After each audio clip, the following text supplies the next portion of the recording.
Consumed. Westlake Trilogy Book 1 by J.C. Jarrett. Chapter 9.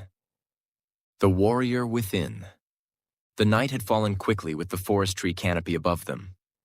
Peyton and Jander moved through the forest with little trouble, though the warrior felt like a child compared to the stealthy movements of the highborn. After nearly 2 hours, the duo stopped at a ridge, overlooking a small clearing with a large rock off to one side. Peyton knew the place well. It was the spot he and Elisa had stopped to allow her to rest. This was also the site of his first taste of real combat. His first blood. Lord Alistair de Crystal looked up at the darkening sky from his horse's back, while leading the 6 other riders toward a split in the wide, dusky road. "We should be there by morning, my lord," the small, rodent-faced man said in answer to the unasked question. Alistair looked at the small, thin man, who appeared even smaller on the large horse. Rubius Van Steef had been his trusted advisor and second for years now, long before he had begun this search. Now, thanks to him, he would be on step closer to achieving his goal. Rubius turned to the 5 large men riding behind him and his lord. Long blades and chain armor was visible under their riding cloaks. Such crude men and methods, the rodent-faced man thought, he could handle any situation that arose. We do not need their kind. The 7 men turned from one dusty road to another at the order of Rubius. They would have to ride through the night to get there by morning, thought Alistair. Soon I will be one step closer and nothing will stand in my way. Nothing. Alistair spoke under his breath as the riders travel on. I said, he should have drug Westlake back here by now. The tall, dark-haired Marcus complained toward the fat man. The 4 other men watched from their spots around the cook fire, hoping and waiting to see Grover pound the man. The huge Grover stood at the very edge of the clearing, watching the ridgeline intently for any sign of his right-hand man, Nub-Nub, to return. "Did you hear me or not?" Marcus shouted at the fat man. Grover ignored the man, knowing that if he kept this up, he would have to put an end to the conversation. Or the man. He did not care which. "Are you listening?" "Yes, you arrogant fool!" the fat man bellowed. He turned, his heavy iron ball fist leading the way. The iron ball contacted with the man's jaw, showering the 4 around the fire with blood and teeth. Marcus fell over backwards from the power behind the blow. "I've had enough of your mouth," Grover yelled as he straddled the down man. Punch after devastating punch with the iron fist, throwing blood and gore into the air, fell upon the man's face. The 4 others watched, a few even laughed at the man's misfortune. Peyton and Jander watched the events play out, from the ridgeline over the small clearing. The warrior within rose up inside of Peyton at the sight of Grover. He had not seen the man since the day Elisa cut off his hand. Controlling the urge to jump from cover and cut the man down took all his willpower. Visions of his father's brutalized body ran through his head, adding fuel to the fire of his rage. Peyton took several deep breaths in a vain attempt to calm himself. "There are 2 guards around the edge of the clearing." Jander's voice rang in the warrior's head without the highborn speaking. Peyton looked at the highborn, a puzzled expression on his face. "We highborns are attuned to the magic around us, and one of the natural abilities is telepathy." Jander's voice spoke again in his mind, and this time he noticed no accent. The warrior nodded, and then pointed toward Jander's bow, then to himself, in an attempt to tell the highborn to cover him. Peyton moved off through the underbrush, silent as a hunting cat, toward the closest guard. Letting his control slip, he felt the warrior within take control as he neared the guard. Rogar leaned against the large tree, his mind back at the rusty spigot, a large inn and tavern on the road between Port Haven and Crimson Hollow, a large town to the west. His mind's eye played back the night he had with the large-breasted barmaid Mandy. Rogar and Mandy had had an excellent time of drinking and well other things. The tall man smiled as the memories played back through his mind. He couldn't wait to leave this group of fools and get back to her, he thought. He had moved far enough away from the rest to enjoy this quiet time and not have to smell the others. Closing his eyes, he lost himself in the images, never hearing the warrior approach him from the foliage. Opening his eyes at the sound of a slight rustle of leaves, he barely saw the flash of the blade as it reflected the cook fire, its pummel slamming into the man's head. A black curtain drew across the man's vision as he fell heavily onto the ground. The warrior crouched, watching the camp to see any sign of alarm, but they appeared too caught up in making fun of Marcuse's corpse than what was happening around them. Jander silently joined him. If he hadn't have been watching for him, he would have never noticed his approach. Notching an arrow in his bow, the highborn raised up, taking a bead on the other guard who was no more than 40 yards away. 2 arrows left the bow in quick succession, the first tearing into the man's throat and stealing away his voice, the second piercing his heart. The guard silently slid down the tree trunk until he sat dead on the ground. Peyton's ice-blue eyes stared into the camp, seeing the huge form of Grover looking out into the forest.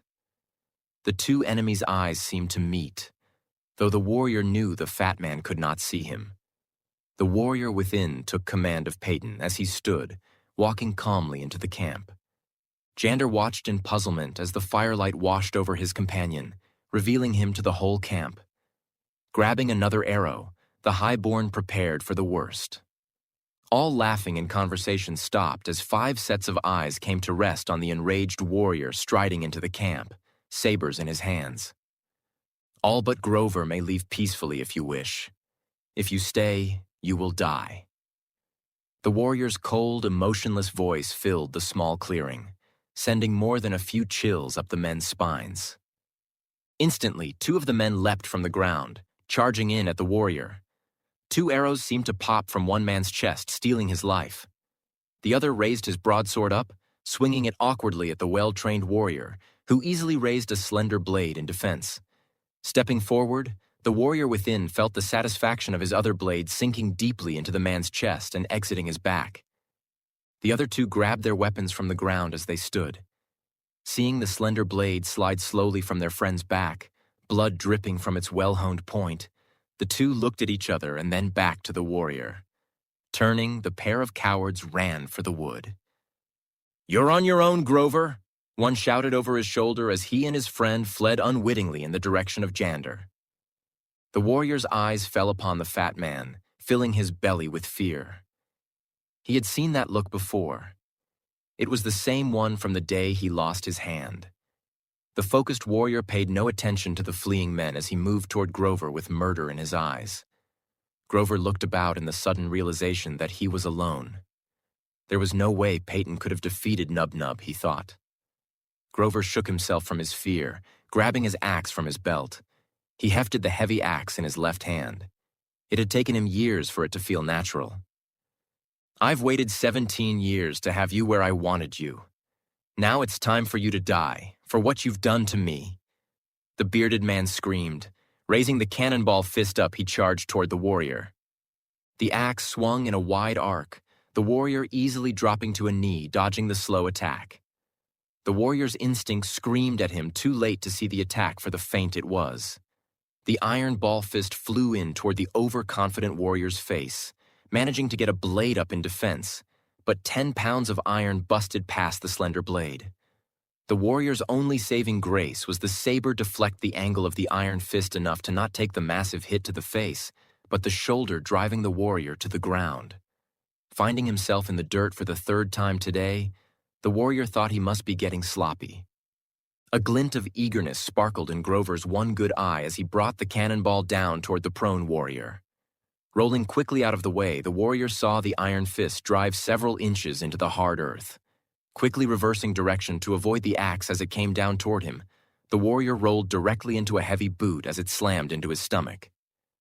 Wincing in pain, Peyton saw the iron ball coming at him again. Throwing his legs over his head, he rolled backwards away from Dangerous Man. Spring back to his feet, sabers at the ready, the warrior within smiled at the fat man. The smile enraged Grover as he charged in. The warrior knew it would. Peyton stood ready, his eyes narrowing on the man, who had definitely improved his combat prowess over the last decade. The axe came up, The warrior prepared to block the attack. Then again, he saw too late that it was a ruse. Grover's heavy body barreled into the slender man, sending him through the air to land once again hard on his back. The warrior silently cursed himself as he landed. Peyton rolled quickly, the axe scraping his back as it sliced through his old brown cloak. The warrior kept the roll going, his cloak tearing from his shoulders. Springing back once again to his feet, his twin straight sabers snapped up. He was ready to take the fight to Grover. The warrior charged toward the fat man recklessly, or seeming to. Tossing his left hand blade in the air, he caught it reversing his grip, so the blade ran down his forearm. Launching his right-hand saber at the fat man, who raised his axe to block. Sparks flew from the two weapons as they collided. Grover's iron fist shot from his hip, going for the warrior's seemingly exposed chin. Stretching his right leg out in front and bracing himself on his right, the warrior leaned back, arching his spine. Watching the iron fist got no more than an inch past his face. The warrior brought his other saber into play, swinging his arm in the close. The sword's razor edge sliced across the leather straps and flesh alike of the fat man's right arm. The iron ball now free from the stump, it fell straight down onto the warrior's outstretched right leg. The sound of bone breaking echoed through the forest. Peyton collapsed, his ruined leg twisting, causing the splintered bone to rip through the muscle and flesh of his leg. The warrior's scream of pain tore through the clearing, causing birds to fly from their nest to seek shelter elsewhere. An eager gleam filled the fat man's one good eye as he looked at the down warrior. The pain was intense. The warrior was glad to have an empty stomach, or its contents would have been on the ground next to him. He fought to remain conscious, for he knew if he failed, it would be his end. Jander saw the grievous wound. Knowing that he had to do something to stop Grover from killing the warrior, he rushed in. Raising his short sword over his head, the highborn prepared to strike. Catching the glint of steel out of the corner of his eye, Grover managed to get his axe up just in time to block the incoming short sword. Turning to square off with this new opponent, Grover got his first look at his new adversary. The fat man tried to hide his surprise at the sight of a highborn, but failed. Jander pushed the attack, putting Grover back on his heels, causing him the backstep. Again and again, the sword rang off the axe as the two were matched, neither able to score a hit. Slowly, they moved around the clearing until Grover's back struck a large tree, stopping them. Jander took this opportunity to bring the sword down in a heavy overhead swing, axe handle catching blade. Grover threw all his weight into pushing back the highborn. Jander was knocked back several steps and immediately headed back in. Grover pulled his axe back at the hip, feeling hit strike the tree and hold fast. The highborn let out a small smile, the first emotion he had ever shown in days. Launching toward the fat man, a noise above him stole his attention. A heavy weighted net fell from the tree, landing perfectly over the highborn, instantly ensnaring him. Grover rushed forward, leaving his axe in the tree. With a huge left hook to the jaw, the highborn went down, unconsciousness stealing him away. Grover stood over the highborn, a feeling of elation quickened his pulse. Finally, he had won. Against all odds, the man stood triumphant. Turning his attention back to Peyton, he decided to check on the warrior. He didn't want his prize to expire without him having his fun after he had waited so long. Grover's big head quickly deflated at the sight of the empty clearing. Only a small pool of blood marked where the warrior had been just seconds ago. Retrieving his axe, a panic set into the fat man. How he could just disappear like that, he thought. Gripping his axe tight, he slowly moved around the clearing. "You killed my father." The cold voice seemed to come from nowhere and everywhere at once. "You tortured Elisa for nothing but your own amusement." Again the voice rang out through the clearing. Grover's mind began to play tricks on him, causing the fat man to jump at shadows and low tree branches. He slowly moved about the clearing, knowing that Peyton had to be close, as bad as that wound was on his leg. Spotting the large rock, Grover moved as quiet as he could toward it. Taking off in a sprint, the fat man barreled around to the back of the rock, expecting to find the warrior seated there. The ground was empty. "You have killed countless innocents in your greed for wealth." Grover's temper began to rise. Searching the ground for some sign of the warrior's passing, he slowly moved toward the edge of the clearing. Fear mixed with anger crept up the fat man's spine, causing his senses to heighten, making him jump at every little sound of the forest. "Now it is time you paid for your crimes." The voice no longer came from nowhere.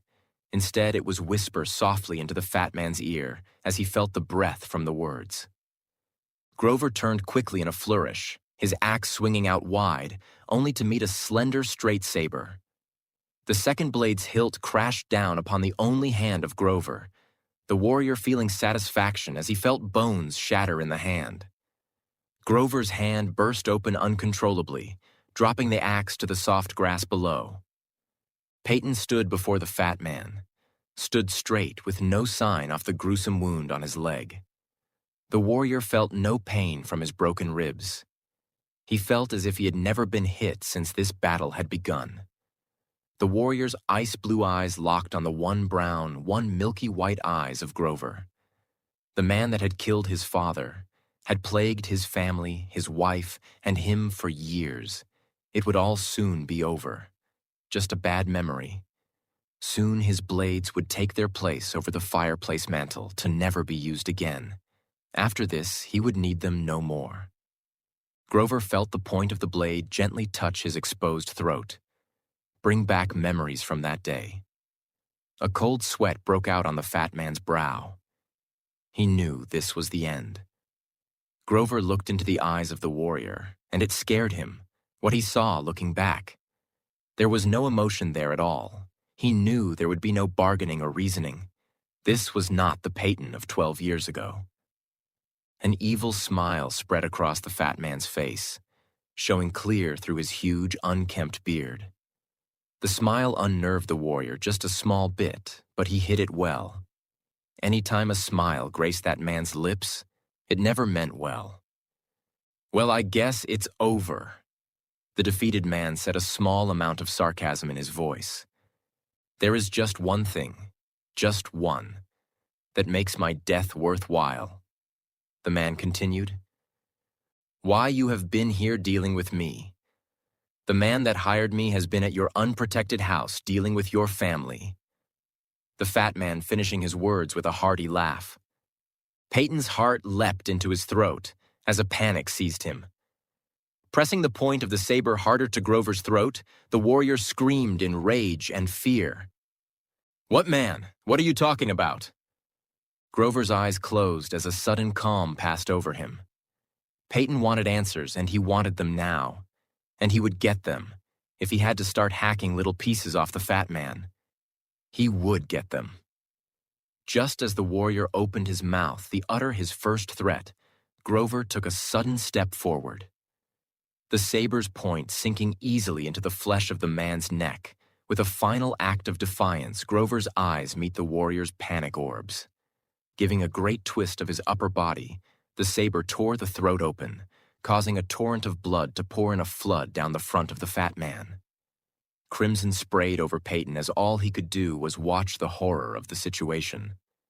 Peyton stood in shock. He was unsure if Grover had told the truth or not. Was there a man heading to his family right now, meaning to cause them harm? He could not be sure. He was sure, though, on what to do. He had no time to deal with the unconscious Jander right now. He hoped the highborn would understand. Pulling off what was left of his ruined cloak, he looked down at his completely healed legs, silently thanking the magic ring. He knew what to do now, and it was his only choice. He had to run as fast as he could home.